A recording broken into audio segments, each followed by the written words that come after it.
They trained us for everything. That is the first thing you need to understand before any of this makes sense. From the moment you put on the uniform, the tunic, the bearskin, the boots that take 3 hours to polish to a mirror shine, you are taught that your body is a wall, that your stillness is a statement, that your presence alone is enough to make any reasonable person reconsider whatever foolish idea they had brought with them to the palace gates. We were trained for armed intruders. We were trained for coordinated assaults. We were trained for the kind of threats that arrive with planning, with malice, with purpose. Instructors who had served in conflict zones stood in front of us and described scenarios that would make your palms sweat just listening to them. We drilled. We rehearsed. We memorized response times, escalation protocols, communication chains that could mobilize backup in under 90 seconds. And then we stood at the gate. And we waited. And what came for us? What truly tested us? What got under our skin? What woke some of us up at 3 in the morning years later with a strange mixture of laughter and disbelief was never what any instructor had prepared us for. It was Gerald from Ohio, who just wanted a cup of tea. It was Margaret in her nightgown. It was Colin and his napkin poem. It was a 9-year-old boy named Tobias, who looked up at me with complete moral confidence and said, "It's just a football, mate." The frontal attacks, the ones that made the newspapers, the ones that got written into security briefings, those we handled. Clean, fast, by the book. But the boredom-driven, grief-soaked, love-struck, hopelessly ordinary civilians who wandered into restricted royal grounds for reasons that made absolutely no tactical sense whatsoever, those are the ones that changed us. Those are the ones that revealed something none of our training had bothered to mention. That the most human moments in a guard's career arrive not with a threat, but with a confused smile and a perfectly terrible explanation. This is that story. Or rather, these are those stories, every one of them true, every one of them mine. It was a Tuesday in late July, which in London means the city is technically experiencing summer, while the sky remains entirely unconvinced. The tourists were thick along the mall, cameras raised, ice creams melting faster than anyone could eat them. The whole cheerful chaos of a warm British afternoon doing its best impression of a Mediterranean one. I was stationed near the eastern perimeter of Buckingham Palace, a post I had held for going on 4 years at that point, long enough to recognize the rhythms of the crowd, long enough to know the difference between someone who is photographing the palace and someone who is calculating the palace, long enough to spot, from a considerable distance, a man in a bright orange polo shirt and white trainers who was looking at the fence the way a man looks at a fence he has already decided is not really that much of an obstacle. His name, we would later learn, was Gerald. Gerald was 63 years old, retired from a suburb of Columbus, Ohio, and he was on his first trip to England with his wife, Patricia, who had stayed at the hotel because her feet hurt. Gerald had spent the morning at the National Gallery, had eaten what he described as a very small and very expensive sandwich, and had decided that what he really wanted, what would complete his London experience in a way that no guidebook had quite captured, was a proper cup of English tea. He had asked 3 people on the street. 2 of them pointed him in 3 different directions. The third had simply walked away. Gerald, a practical man by nature and a stubborn one by upbringing, had then looked at the palace and thought, with a logic that was entirely his own, that if anyone would know where the best tea in London was, it would be the people who lived and worked here. So he climbed the fence. Not dramatically, not with any urgency. He climbed it the way a man climbs a fence to retrieve something from a neighbor's garden. One leg, then the other, a small grunt of effort, a brief moment where his polo shirt caught on the top railing and he had to work it free, and then he was on the other side, brushing himself off and looking around with the calm expectation of a man who expects to find a helpful person nearby. He found me instead. I will tell you that in the seconds between spotting him mid-climb and reaching him, My training ran through every response protocol simultaneously. By the time I was standing in front of him, hand raised, voice firm, every procedure was loaded and ready. And Gerald looked at me with genuine relief and said, "Oh good, you work here. Can you recommend somewhere for tea? Patricia loves a good scone." There is a specific kind of silence that falls when reality refuses to cooperate with your training. I had experienced it twice before in my career. This was the third time. "Sir," I said, with the particular careful calm of a man choosing every word, "you have just climbed over a restricted perimeter fence belonging to Buckingham Palace." Gerald looked back at the fence. He looked at me. He looked at the fence again. "Huh," he said. "I thought that was just decorative." He was escorted off the grounds within 4 minutes, processed briefly, released without charge. His genuine bewilderment was, frankly, its own best defense, and reunited with Patricia, who had, in the interim, found a perfectly good tea shop 2 streets from the hotel entirely on her own. Gerald sent a letter to the regiment 3 weeks later. He thanked everyone for their courtesy, reported that Patricia had enjoyed her scone enormously, and included a photograph of himself outside the palace, on the correct side of the fence, grinning like a man who has an excellent story for the rest of his life.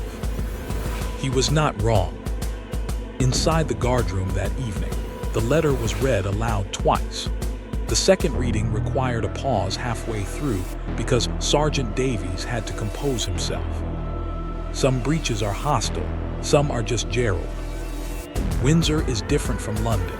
Anyone who has served at both will tell you this without hesitation. London is noise and motion and the constant hum of a city that never quite sleeps. Windsor is older, quieter, the kind of quiet that has weight to it, that settles over the grounds at night like something deliberate." It was 2:47 in the morning when the motion sensor on the north perimeter of Windsor Castle grounds registered movement. The responding guard was a young corporal named James, 2 years into his posting, sharp and diligent, and up until that precise moment, utterly untroubled by anything the night shift had offered him. He moved to the position quickly, torch in hand, protocol running clean in his mind. He found Margaret. Margaret was 54 years old, lived in a terraced house approximately 400 meters from the castle grounds, and was, at the moment James located her, completely and genuinely asleep.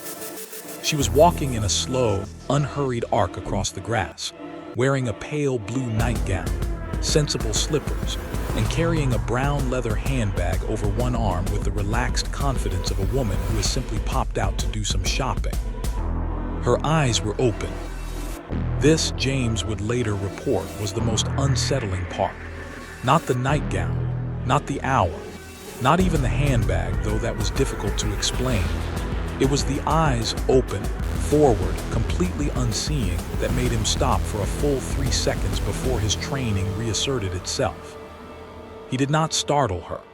The protocol for sleepwalkers is not something that exists in any official Royal Guard manual, because nobody wrote one, because nobody thought they needed one. What James did instead was what any sensible person does when confronted with a situation their training did not cover. He thought about it for a moment, decided that startling a sleeping woman on castle grounds at 3 in the morning would produce outcomes that were difficult to predict and probably unpleasant, and instead simply walked alongside her at a careful distance, radioing quietly for support, and waited. Margaret completed a gentle half-circle across the lawn, changed direction twice without apparent reason, paused near a rose bed as if considering something, and then sat down very calmly on a stone bench near the east wall and fell into what appeared to be a significantly deeper sleep. Backup arrived in the form of a senior officer named Richard and a female guard named Priya, who had the presence of mind to locate a blanket from the guardroom. They covered Margaret gently, radioed for the police to contact her family, and maintained a respectful and thoroughly surreal vigil until Margaret's husband, a bewildered man named David in a dressing gown and Wellington boots, arrived at the gate 17 minutes later. David was not entirely surprised. "She does this," he said, with the exhausted acceptance of a man who has long since made his peace with something. "I usually find her in the kitchen." Margaret woke up on the bench, looked at the castle wall, looked at the blanket, looked at James, and said, "Oh dear." Those were the only words she spoke on the grounds of Windsor Castle. They were, in context, entirely sufficient. She was escorted home without incident. David shook hands with every guard present, apologized with great sincerity, and promised to install a better lock on the garden gate. James requested the following week that a sleepwalker protocol be added to the Windsor training supplement. It was not added, but his account of the night was, and in the margins of that report, in handwriting that belonged to a senior officer who shall remain unnamed, someone had written a single line. Some people find their way to remarkable places without ever meaning to. The ink was smudged slightly, as if whoever wrote it had been laughing while they did. Phase 4, the tradition interlude. Before we go any further, it is worth pausing for a moment to explain exactly what a royal guard is trained to face, because the contrast between the preparation and the reality is the whole point. The selection process is rigorous in ways that are difficult to convey without sounding theatrical, though they are simply true. Candidates undergo months of physical conditioning, psychological assessment, and procedural drilling that covers everything from dignitary protection to crowd management, to the correct response to an armed individual at varying distances. The bearskin alone requires weeks of acclimatization, because wearing 7 pounds of fur on your head in July while standing perfectly still in front of 10,000 tourists is, it turns out, a skill that must be specifically developed. The guards who protect the royal palaces are not ceremonial in any meaningful sense of that word. They are active military personnel. The stillness, the silence, the rigid posture that tourists photograph and children attempt to break with faces and jokes, none of that is performance. It is discipline made visible. It is the physical expression of a commitment so deep it has become involuntary. And yet, in 23 years of combined service across multiple postings, the guards of the Household Division have documented a remarkable pattern. The incidents that required the highest level of interpersonal skill, the situations that demanded the most nuanced human judgment, were almost never the ones involving genuine threat. They were the Geralds, the Margarets. They were the people who arrived not with malice but with need for tea, for sleep, for meaning, for closure, for a football. The people who slipped through not because the security failed, but because no protocol had ever considered that someone might climb a palace fence out of pure, uncomplicated curiosity about scones. The guards adapted as good soldiers always do. They developed an unofficial taxonomy. There were the confused who had simply misunderstood where they were. There were the grieving who needed to be near something larger than their sorrow. There were the bored who had run out of ordinary options and chosen an extraordinary one. And there were the innocent who saw no fence at all, only a ball that needed retrieving. Every category required a different kind of courage. None of it was in the manual.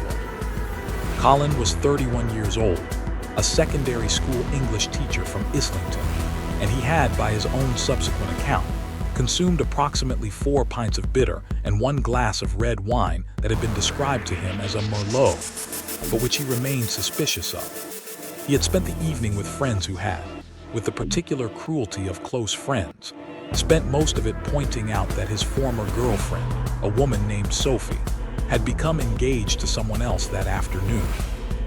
Colin had taken this news with the dignity appropriate to a man of his education and sensitivity.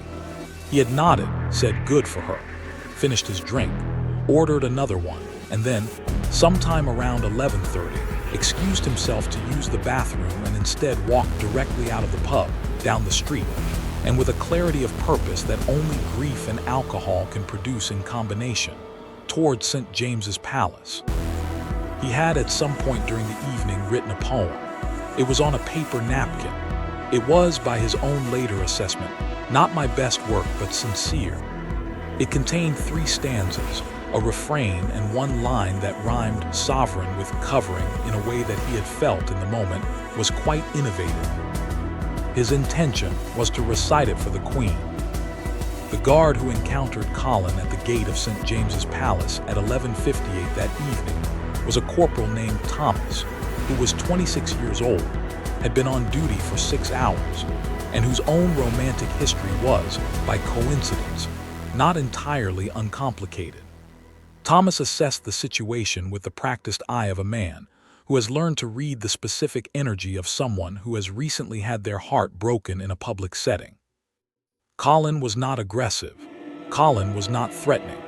Colin was swaying very slightly, holding a damp napkin and looking at the gate with the expression of a man who has committed to a plan and is only now beginning to consider its structural weaknesses. "I need to recite a poem," Colin said with great seriousness. "You do," Thomas said. "For the Queen." "Right. It's important." Thomas looked at the napkin. He looked at Colin. He made a decision that was not in any manual he had ever read. "Would you like to tell me what it's about?" he said. And Colin did. For approximately 12 minutes, standing at the gate of St. James's Palace at midnight, Colin explained the poem, its themes, its emotional architecture, the story of Sophie, the story of the Merlot, and the line about sovereign and covering, which he demonstrated by reciting it aloud with full dramatic emphasis. Thomas listened, completely, without interrupting. When Colin finished, Thomas was quiet for a moment. "That last line," Thomas said carefully, "is bold." "I know," Colin said. "She might not have appreciated it even if you got in." Colin considered this with genuine seriousness. "That's fair," he said. A police liaison officer arrived 20 minutes later, by which point Colin had also recited 2 additional poems from memory, both significantly better than the napkin one. And Thomas had told him, in broad terms, about his own recent difficulties with a woman named Claire who had moved to Edinburgh without what Colin agreed was adequate notice. Colin was sent home in a taxi, the napkin confiscated briefly for logging purposes and then returned to him because nobody could bring themselves to keep it. He sent a letter to the regiment the following week, apologizing, thanking Thomas by first name, which he had not been given, and nodding that the conversation at the gate had been, unexpectedly, exactly what he needed. He included a revised version of the poem. The sovereign covering rhyme had been changed to something more conventional. Thomas kept that letter for years, not framed, just folded in the inside pocket of his civilian jacket. Some duties have no name. Thomas performed one that night without being asked. There are moments in a career that strip everything back. All the training, all the protocol, all the accumulated weight of procedure and rank and responsibility, stripped away completely by something so simple it almost hurts. Tobias was 9 years old. His football was blue and white, slightly deflated on one side from where it had caught the corner of a curb 3 weeks earlier, and it had gone over the wall of the palace garden on a Wednesday afternoon with the particular cruel precision that only a football kicked by a 9-year-old can achieve. It cleared the wall by approximately 18 inches. It disappeared from sight. Tobias stood and looked at the wall for a moment. Then he walked to a section of lower railing further along, assessed it with the calm engineering instinct of a child who has climbed many things, and went over it in under 15 seconds. The guard who intercepted him just inside the perimeter was a senior officer named Marcus, who had 17 years of service, had been commended twice, and was currently trying very hard to maintain an appropriate expression. Tobias looked up at him without alarm. "My ball went over," Tobias said. Marcus looked at the boy. He looked at the palace grounds behind him. He looked back at the boy. "How did you get in here?" Marcus said. Tobias pointed at the railing with the straightforward honesty of someone who sees no reason to be cagey about it. "You climbed the palace railing," Marcus said. "It's just a ball," Tobias said. This was not an apology. It was a clarification, a gentle correction of what Tobias clearly felt was a misunderstanding of the priorities at play here. Marcus had a son. His son was 11, and 2 years ago had been 9, and 2 years ago had been exactly the kind of person who would climb a palace railing for a football without a single second of doubt. Marcus knew this with a certainty that bypassed every professional instinct he had. "Where did it land?" Marcus said. Tobias pointed. The ball was located near a garden wall, retrieved by a junior guard named Peter, who had been watching the entire exchange from a tactful distance, and who had to turn away briefly at one point for reasons he later described simply as "something in my eye." Tobias was escorted back to the gate, his ball under his arm, his manner suggesting that he felt the whole thing had gone rather smoothly. His mother, a woman named Karen who had been searching the street for him with escalating panic for 11 minutes, arrived at the gate simultaneously from the outside. The reunion involved a level of maternal volume that caused 2 nearby pigeons to leave their positions with some urgency. Tobias was unrepentant. Karen was tearful. Marcus shook Karen's hand and told her, with complete honesty, that Tobias had been calm and cooperative throughout. "He's always like this," Karen said, somewhere between despair and pride. Marcus watched them walk away. Tobias turned once, halfway down the street, and raised the football briefly in acknowledgement. Marcus raised one hand in return. It was the most unofficial salute of his career. It was also, quietly, one of the ones he remembered longest. Some walls, it turns out, are only walls to people who have something to lose by crossing them. Tobias had a football to recover. The wall was simply geography. Arthur was 78 years old. He had served in the British Army for 22 years, seen postings that he did not discuss at dinner parties, earned medals that he kept in a shoebox under his bed because, as he once explained to a neighbor, they're not really for looking at.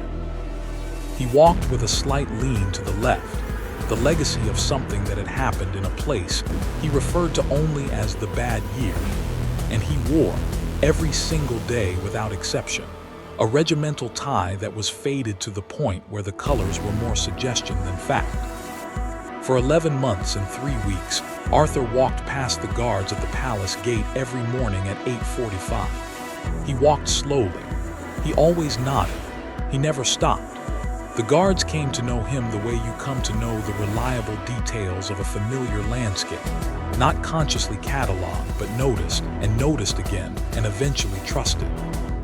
His wife, a woman named Edith, had died 14 months before his walks began. They had been married for 51 years. He did not have children.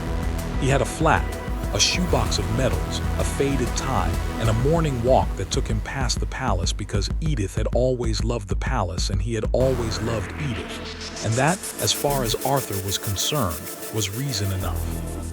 On the morning of the 351st day, Arthur stopped. He stopped at the gate and he stood, and after a moment he began to cry. Not dramatically, not loudly. The way very old men sometimes cry quietly, efficiently, as if grief is something to be done rather than performed. His shoulders moved slightly. His hand found the railing.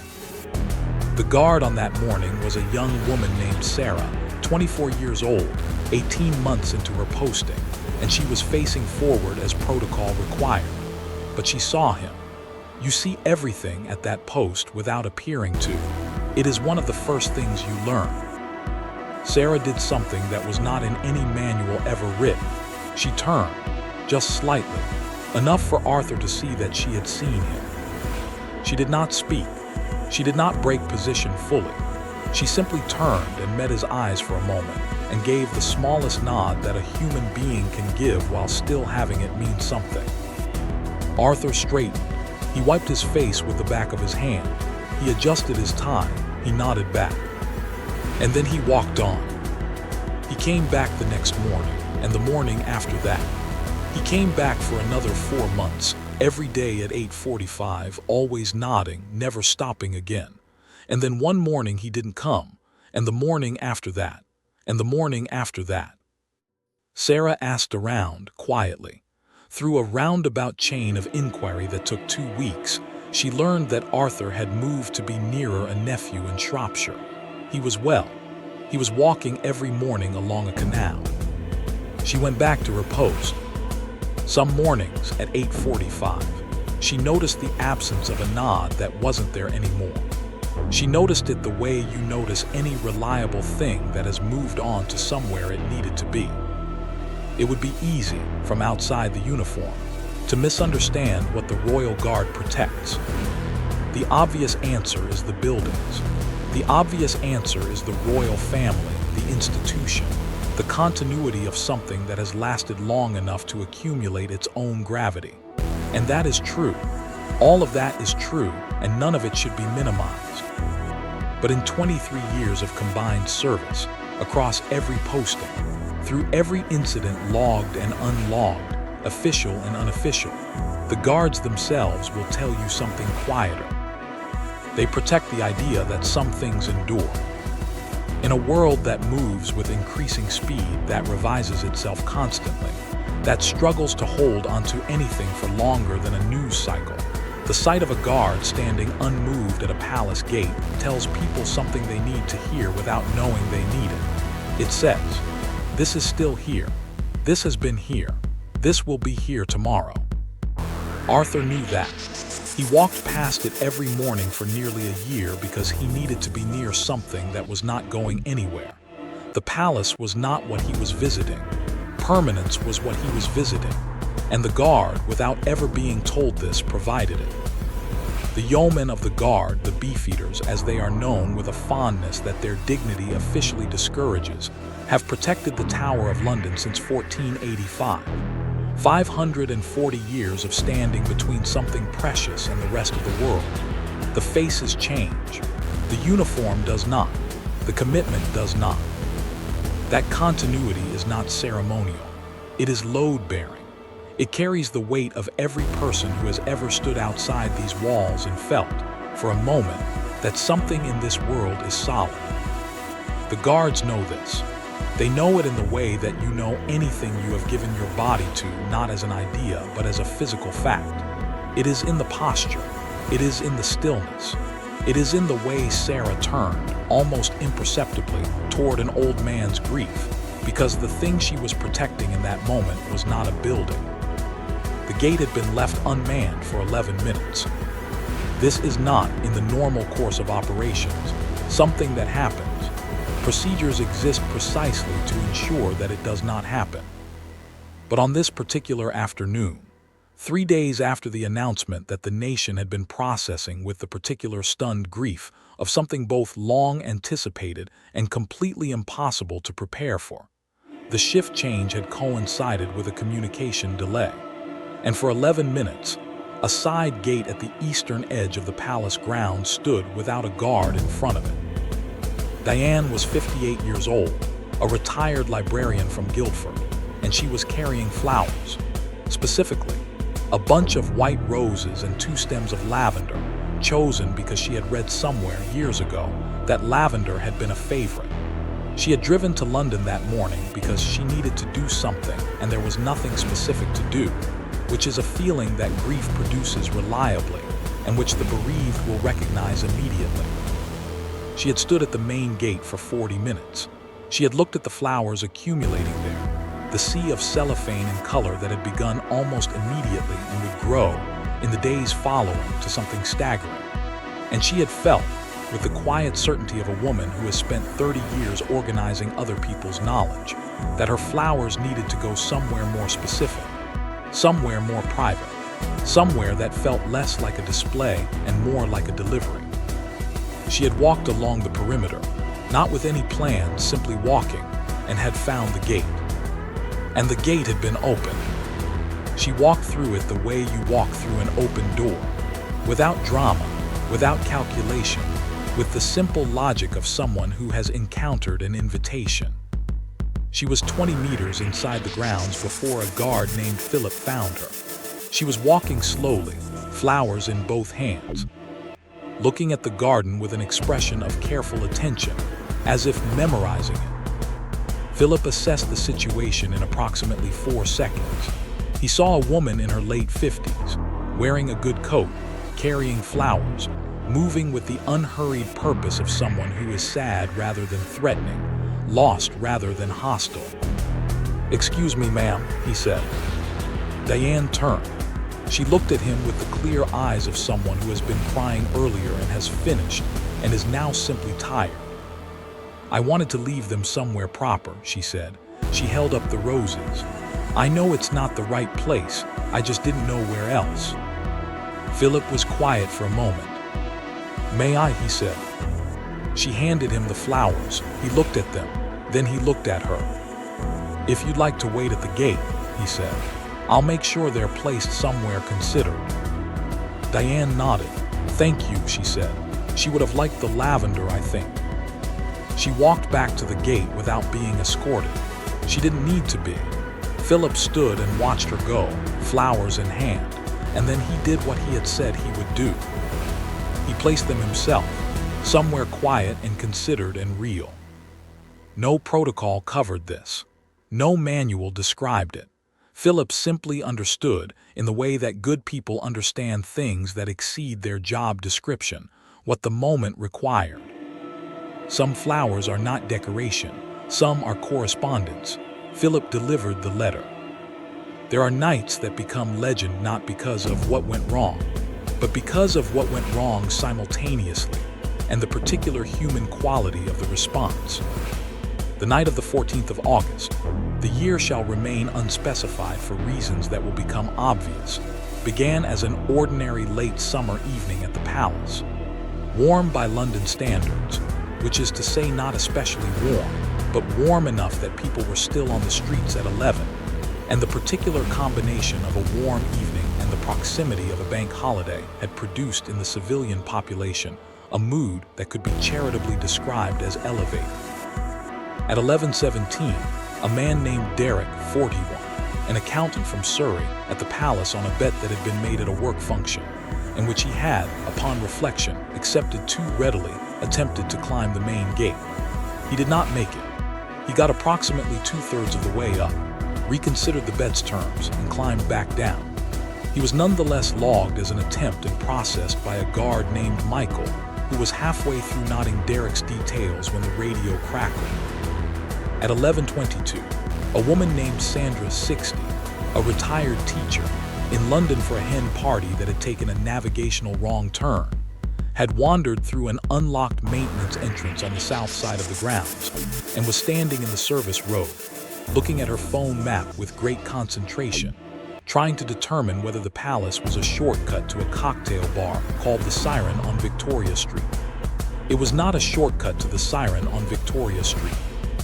Sandra was located by a guard named Femi, and explained this to him with the confident geographic reasoning of someone who was wrong but not uncertain. At 11:31, while Michael was still with Derek and Femi, was still explaining to Sandra the basic layout of central London, a third incident was radioed in from the North Garden wall. A Jack Russell Terrier named Biscuit, whose owner lived nearby and whose leash had come loose during an evening walk, had somehow cleared the garden wall with an athleticism that surprised everyone, including, apparently, Biscuit, and was now enthusiastically investigating the palace grounds with the focused determination of a dog who has discovered an extremely interesting smell. 3 incidents, 14 minutes, 3 different guards, 0 aggression, 1 dog.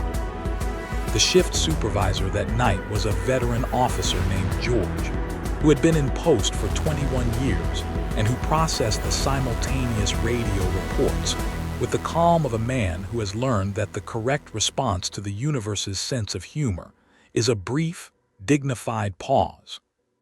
All 3 incidents were resolved within the hour. Derek went home with an anecdote and a processing fee. Sandra found the siren eventually, though by a completely different route. Biscuit was returned to his owner, a mortified man named Howard who could not explain the athleticism at all. In the guardroom afterward, when the shift had turned and the paperwork was filed, and the night had settled back into its proper quiet, George gathered the guards involved and said nothing for a moment. Then he said, in the measured tones of a man delivering an official assessment, "A man, a woman, and a dog." And something broke. Not discipline, not composure exactly, but the specific pressure valve that accumulates over years of standing still and being serious in the face of a world that is sometimes, unavoidably, extremely funny. The laughter in that guardroom lasted 4 minutes. George timed it. He then declared it officially over and sent everyone back to work. But he wrote it down, every detail, not in the incident log, in a separate notebook that he kept in his desk drawer, a collection of the moments that no official record quite captured. The 14th of August entry is one of the longest. The last line reads, "Biscuit cleared the wall cleaner than Derek did. Make of that what you will." Some nights belong to the incident log. Some nights belong to the notebook. The best nights, the ones that hold a career together like mortar holds stone, belong to both. 23 years. That is what it adds up to, when you gather the accounts of the guards who have shared their stories, who have passed them between postings the way any community passes the things that define it. 23 years of combined experience in these specific incidents alone. The boredom-driven, the grief-stricken, the hopelessly ordinary, the 9-year-old with the football, the sleepwalker in the sensible slippers, the poet and his napkin and his brave, terrible rhyme. Not one frontal attack got through. Not one coordinated threat, not one hostile incursion, not one scenario that the training was specifically designed to meet. None of them succeeded. The wall held. The protocol held. The discipline held every time exactly as it was designed to. But Gerald got in, and Margaret got in, and Colin stood at the gate and recited a poem about Sophie to a guard who had his own Claire and his own version of that particular grief. And Tobias walked through a railing for a football with the moral clarity that only the young and the completely right can summon. And Diane brought lavender because she had read it was a favorite, and she needed somewhere real to leave it. And Arthur nodded every morning for 351 mornings, and on the 352nd he stood at the railing and wept, and a young guard named Sarah turned just slightly, just enough, and gave him the smallest nod that has ever meant everything. None of that was in any manual. None of it was trained for, briefed on, escalation protocoled, or threat assessed. All of it happened anyway, because people are not threats or civilians or subjects or tourists.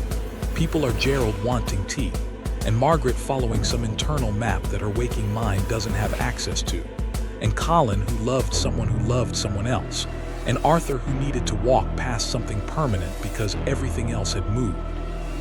The guards held the wall against every hostile thing that came for it. And then they turned slightly to everything else. That is the truth that no security briefing contains. The frontal attack is the easy part. You train for it, you drill for it, you are ready for it, and when it comes, the machinery of preparation takes over and carries you through. The hard part, the part that requires something the training cannot install, is the Gerald, the Margaret. The moment when the threat is not a threat at all, but simply a human being who has arrived at the wrong place for a reason that makes complete sense to them, and requires from you not a response protocol, but a quality of attention that cannot be mandated. Judgment, compassion, the ability to look at a damp napkin poem in the hand of a heartbroken English teacher at midnight and understand that what is required right now is to listen. The greatest security failures in these accounts were never failures of force. They were opportunities for something that the uniform contains but the manual does not mention. The understanding that to protect a place, you must sometimes simply recognize what people bring to it. Grief, hope, boredom, love, a terrible rhyme about sovereignty, A blue and white football, lavender because she would have liked it. The wall held against everything that came to break it. And it held too, for everything that came to stand beside it. That is the legacy, not the bearskin, not the drill, not the ceremonial sword or the trooping of the color, or the centuries of unbroken tradition, though all of those matter and all of those are real. The legacy is Sarah's nod, Philip's flowers, Thomas's 4 minutes of listening, Marcus and the football, the notebook in George's desk drawer. The legacy is the understanding that the people inside the uniform are protecting something far larger and far more fragile than stone and glass and gates. They are protecting the idea that someone, somewhere, is paying attention. And that if you arrive confused, heartbroken, asleep, or 9 years old with a deflated ball, someone will turn just slightly and meet you where you are. That is what shocked the Royal Guard most. Not the break-ins. The reasons for them.